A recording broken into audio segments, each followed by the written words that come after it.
Welcome back to Face the Nation. I'm John Dickerson. We want to continue with our panel, which includes Peggy Noonan of the Wall Street Journal, David Ignatius of the Washington Post, Jeffrey Goldberg is with The Atlantic, and Washington Post columnist Michael Gerson is also here. And Michael, I want to start with you.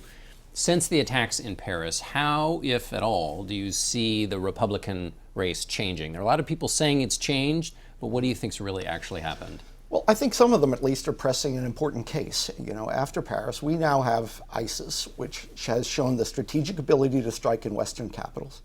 It's solidified its hold on territory. It has affiliates or followers in 20 different countries.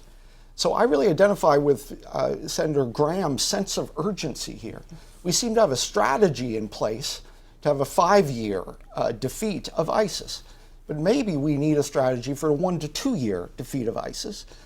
It's correct, the president's correct that many of the things they're proposing are the same, but the difference is urgency and leadership. Yeah. Did you get that sense of urgency from the men you heard today, or in general, do you get that sense? No, I don't think anybody on the Republican side or the Democratic side communicates a sense that they know exactly what needs to be done, how to do it, and how it could all realistically happen.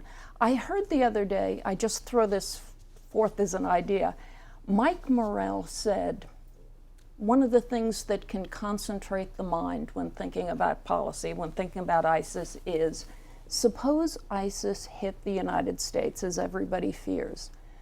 What would we all be thinking the next day was absolutely the right, urgent, strong thing to do? He said, maybe concentrate on the answer to that question. Right. So, David, do you know what that is? I mean, that would be preemptive action of some sort. And isn't that, the tricky thing about that formulation is we would need the initiating event to get the country behind the action, it seems to me, that would be then required. Well, he's saying use your imagination. What would that look like to us? And what would be the proper response at that point?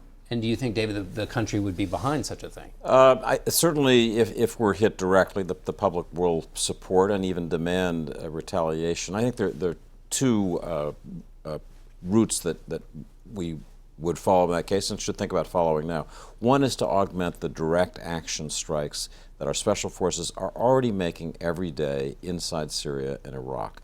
We are killing dozens of people who get back in touch with would-be attackers in the United States who come in on social media, and if you get a call back, if you're one of those people who's trying to direct an operation, we'll try to kill you. And so, that's already going on. It should be augmented. Second, harder question is whether to add ground troops. I mean, for all the talk from McCain and Graham, there is not an Arab ground force that can clear Raqqa or any of these places reliably. Are we going to provide that? Will we do that with NATO, with a coalition of Arabs? Those are the kinds of questions that we would ask the next day and we should ask now. And hold Raqqa, too, right? After you clear it, don't you have to do something with what happens afterwards? And we have a lot of experience of, it's easy to take some of these Sunni Arab cities, as we learned in Iraq. It's also hard to hold them. And so I think, look, I have very little doubt that President Obama would be under huge pressure to insert ground troops in a major way and to take territory from ISIS, should, God forbid, there be an attack in America. I also know that he has a tragic sense of the difficulty of taking Raqqa and then doing something with it. The first week, we have a victory. Second week, we're being attacked by Sunni militants. We've seen that movie over and over again. So the challenge is huge, which is why he, for many reasons, is hoping that he never has to face this question. Michael, on refugees, Dr. Carson's plan that more can go into Jordan. What did you think of his? Well, I think Republicans have hurt their ability to make critique by their relative indifference to refugees. I mean, we are seeing a situation in the Middle East, the massive betrayal of children on an unprecedented scale. Millions of children who are refugees in these circumstances. 10,000 dead in the country. Children who are forced to work or forced into early marriages. The response of the administration, according to the special advisor that they employed for Syria, is he called it a pantomime of outrage. There should be a serious moral outrage at the problem here. Republicans can't provide that because they're conflicted about both the issue of Islam and the issue of refugees. The issue, analytically speaking, I'm not making a moral judgment, but the issue is that Americans seem to be so tired of the Middle East. They want to cauterize an entire region. They don't want to hear about it or know about it, and don't believe that anything we can do will actually make it better. And so that's the problem that any policymaker who's looking for any kind of intervention is facing. A foreign policy person once told me that Americans think, when they consider foreign policy issues, they always think that's a Vietnam or that's a Munich. I think, do you know what I mean? The dynamic at play. I think when they think Bipolar.